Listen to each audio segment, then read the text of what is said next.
এই যে শোনো, আমি যদি তোমার একটা কিস করে পালিয়ে যাই, তখন কি তুমি কিছু মনে করবা? কিছু মনে করব না, কিন্তু ভাববো ছেলেটা অনেক বোকা। পুরো পরীক্ষাটাই দিতে পারতো, বাট রোল নাম্বার লিখেই পালিয়ে গেছে।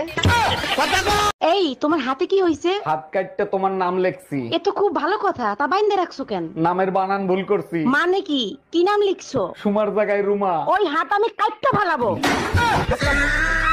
বৌমা, ভাসুর হয়ে আমি একটা কথা বলছি, কিছু মনে করনি। তোমার যা যতদিন না বাপের বাড়ি থেকে আসছে, ততদিন একটু ঘুম থেকে উঠে তাড়াতাড়ি বাসি কাজগুলো করবে। বৌমা হয়ে তাহলে আমিও একটা কথা বলি। বলো। তোমার ভাইকে বলবে রাতে যেন আমাকে তাড়াতাড়ি ঘুমোতে দেয়।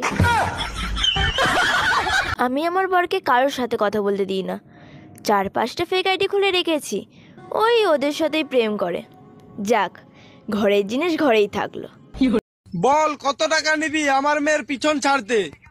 খবরদার বলে দিচ্ছি, আমাকে টাকার লোভ দেখাবেন না। কেন?